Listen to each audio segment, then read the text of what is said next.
All right, what's up guys? So I'm going to show you a knot that's like the Palomar knot, a little bit different.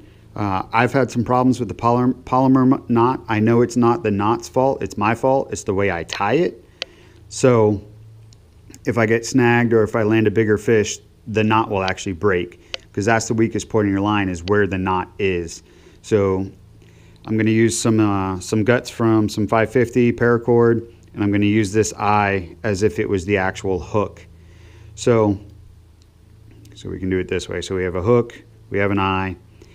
When you run your line through, I'm going to show you the Palomar knot. When you run your line through, you're going through on the hook side. I end up switching my hands just because that's the way I tie it.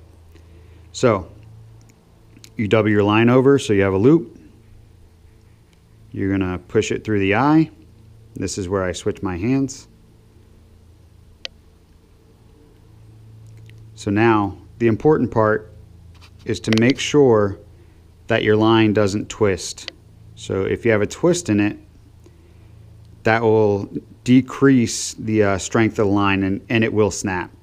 So you have to make a big enough loop that you can get all the way around your hook and or your lure. So you're going to hold it. You're going to come through. Don't let this tighten up on you, this hole right here, all right? So you're always going to keep your finger in there. And then you're going to run it all the way around. At this time, you're going to keep your finger in there, pulling, pulling, pulling until there's not enough. Then you're going to lick it, wet it, however you do it. I'm not going to do that just because you can't see it. And then you're going to pull it down. You don't want that knot to tighten until it's actually all the way down. And once it's down, again, make sure it's wet, then you can tighten it. Now we're not going to yank and pull and pull as hard as we can, because then all you're doing is having that line bite into itself, and it's going to weaken the line, and then it's going to snap. So you're just going to tighten it down. That's it. You're going to take your tag end and you're going to trim it. So say this end's going back to this end is going back to the pole. This is my tag end. I'm just going to cut it down. Snip. And then we're good to go. That is your Palomar knot. All it is an overhand. It comes around and then there's an extra loop. Nothing crazy. Great knot. I have troubles with it. I use 8-pound fluoro, so it tends to bite on itself and will snap pretty easy. So I learned this next knot that I'm going to show you, and I don't know the name of it. I saw Shaw Grigsby tie it, and then I saw Mark Zona tie it after I started using it. And I like this knot a lot, so let's get into it. All right, so like the Palomar knot, we're going to start with a loop. Still using this as my eye, as my hook, or my ring from my crankbait, or whatever you're using, doesn't matter. So we're going to pass it through. Again, I like to switch hands because your working end is going to be your looped end. So this one you kind of start the same, but instead of going through like you would with a Palomar, right, you're going to go around. So you can grab your hook and hold on to it, you can grab your lure and hold on to it, but you got to keep this from spinning on you. And you're going to go around 3 times. 1, 2, 3.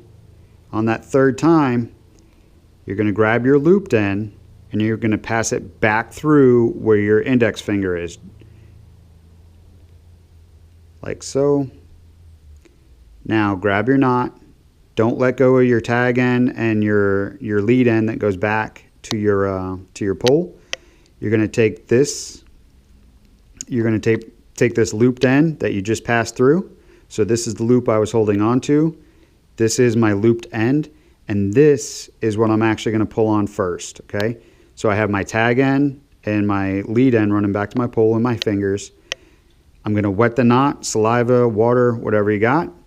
And again, you're going to pull down gently. You can pull your lure down or your hook, and you can pull up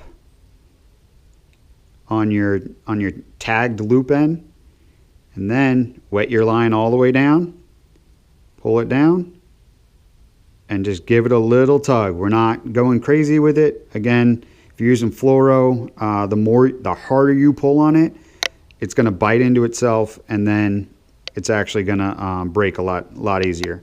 So now we have another really good knot, and I like this knot a lot. So I have my lead end going back to my pole, I have my loop tag end, and I have just my tag end. So you cut these, and then this is what your knot would look like. So again, if anybody knows the name of this knot, or you have a name for it, please let me know. I don't know what it's called. I use it on my drop shot. I use it and anything that I'm tying on with fluoro. This is now the knot that I use. So this is a really good knot. I like it. I haven't had any issues with it. I've landed fish, no problem. It seems to hold really well. I feel like I don't have to worry as much with this knot as I do with a Palomar knot. So if you do know the name of this, please let me know. But I highly recommend it. Not that I'm the best fisherman in the world. Otherwise, I'd have a ton of fishing videos and I'd have my own show. But I enjoy it. I have confidence in it. So if you know the name, please let me know. If you like it, give it a thumbs up. If you know any other knots that you think might help me out, let me know and I'll tie those. Thanks.